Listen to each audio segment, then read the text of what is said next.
अध्याय 3। ग्रंथ लेखन हेतु बाबा की स्वीकृति। जैसा कि पिछले अध्याय में बतलाया जा चुका है कि बाबा ने सचरित्र लिखने की अनुमति देते हुए कहा कि सचरित्र लिखने के लिए मेरी पूर्ण अनुमति है।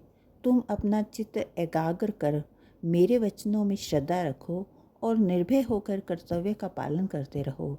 यदि मेरी लीलाएं लिखी गई तो अज्ञान का नाश होगा तथा ध्यान व भक्ति पूर्वक शरण करने से दैहिक बुद्धि नष्ट होकर भक्ति और प्रेम की तीव्र लहर प्रवाहित होगी और जो इन लीलाओं की अधिक गहराई में जाएगा उसे ज्ञान रूपी अमूल्य रत्न की प्राप्ति होगी। इन वचनों को सुनकर हेमाड पंत को बड़ी प्रसन्नता हुई और वे निर्भय हो गए। उन्हें पक्का विश्वास हो गया कि अब कार्य अवश्य ही सफल होगा। बाबा ने श्यामा की ओर देखकर कहा, जो प्रेम पूर्वक मेरा नाम स्मरण करेगा मैं उसकी समस्त इच्छाएं पूर्ण कर दूंगा। उसकी भक्ति में उत्तरोत्तर वृद्धि होगी। जो मेरे चरित्र और कार्यों को श्रद्धा भाव से गुणगान करेगा उसकी मैं हर प्रकार से सहायता करूंगा।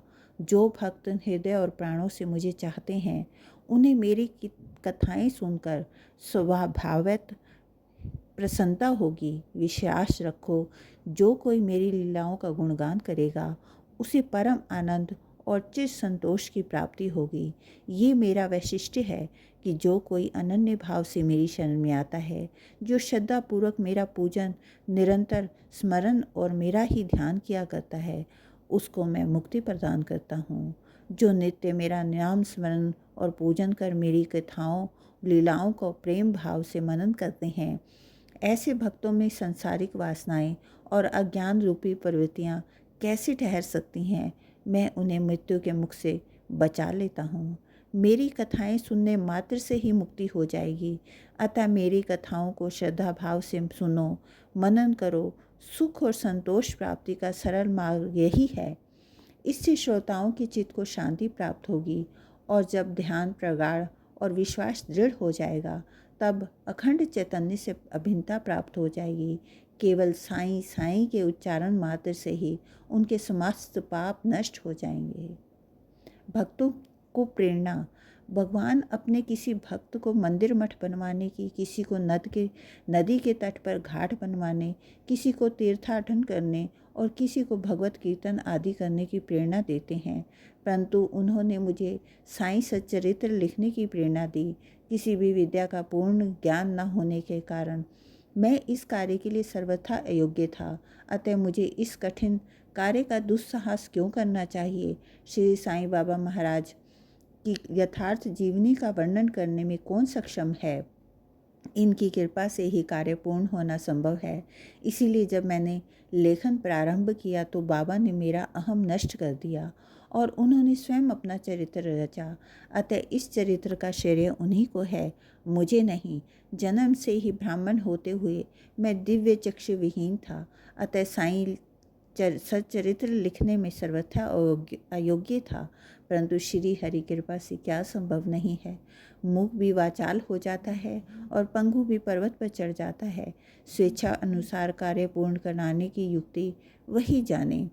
बाबा का चरित्र ज्योति स्तंभ स्वरूप। समुद्र में अनेक ज्योति स्तंभ इसलिए बनाए जाते हैं ताकि नाविक चट्टानों और दुर्घटनाओं से बचे और जहाज को कोई हानि न पहुँचे। इस संसार सागर में श्री साईं बाबा जी का चरित्र ठीक इसी प्रकार का है। वह अमृत से भी अधिक मीठा और संसारिक पथ को सरल बनाने वाला है। जब वह कानों के द्वारा हृदय में प्रवेश करता है तब दैहिक बुद्धि नष्ट हो जाती है और हृदय में एकत्रित करने से समस्त कुशंकाएं समाप्त हो जाती हैं। अहंकार का विनाश हो जाता है तथा बौद्धिक आवरण लुप्त होकर ज्ञान प्रकट हो जाता है। बाबा के विशुद्ध यश का वर्णन निष्ठापूर्वक शरण करने से भक्तों के पाप नष्ट होंगे। अतः यह मोक्ष प्राप्ति का सरल साधन है।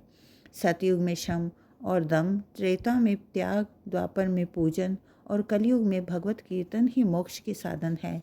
यह अंतिम साधन चारों वर्णों के लोगों का साध्य भी है।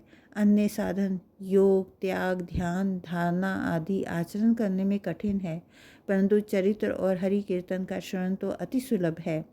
केवल उन पर ध्यान देने की आवश्यकता है। कथा श्रवण और कीर्तन से इंद्रियों के विषयों के प्रति स्वाभाविक विषय आसक्ति नष्ट हो जाती है और भक्त वासना रहित होकर आत्म साक्षात्कार की ओर अग्रसर हो जाता है। इसी फल को प्रदान करने हेतु उन्होंने सचरित्र की रचना कराई। भक्तगण अब सरलतापूर्वक चरित्र का अवलोकन करें तथा साथ ही उनके मनोहर स्वरूप का ध्यान कर गुरु और भगवत भक्ति के अधिकारी बने और निष्काम होकर आत्म साक्षात्कार करें। साईं सच्चरित्र का सफलतापूर्वक संपूर्ण होना ये साईं महिमा ही समझें। हमें तो केवल एक निमित्त मात्र ही बनाया गया है। मात्र प्रेम। सभी जानते हैं गाय अपने बछड़े से बहुत प्रेम करती है। उसके स्तनों में हमेशा दूध भरा रहता है और जब भूखा बछड़ा स्तन की ओर दौड़कर आता है तो दूध की धारा स्वतः ही प्रवाहित होने लगती है। इसी प्रकार माता भी अपने बच्चों को की आवश्यकता का पहले से ही ध्यान रखती है और ठीक समय पर स्तनपान कराती है। वह बालक का श्रृंगार ठीक ढंग से करती है, परंतु बालक को इसका ज्ञान भी नहीं होता। बालक के सुंदर श्रृंगार आदि को देखकर माता बड़ी प्रसन्न होती है। माँ का प्यार विचित्र, असाधारण और निस्वार्थ है, जिसकी कोई उपमा नहीं है। ठीक इसी प्रकार सद्गुरु का प्रेम भी अपने शिष्यों पर होता है। ऐसा ही प्रेम बाबा का मुझ पर था। उदाहरणार्थ 1916 में मैं नौकरी से रिटायर हो गया।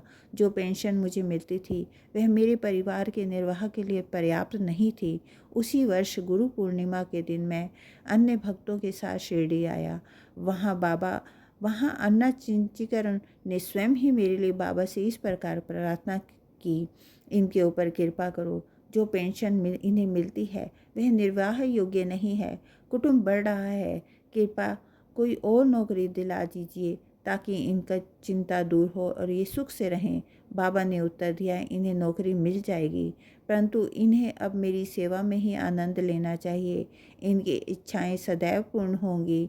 इन्हें अपना ध्यान मेरी ओर आकर्षित कर अधार्मिक और दुष्ट जनों की संगति से दूर रहना चाहिए। इन्हें सबके प्रति दया और विनम्रता का व्यवहार और अंतःकरण में मेरी उपासना करनी चाहिए। यदि वे इस प्रकार आचरण करें तो सदा सुखी रहेंगे।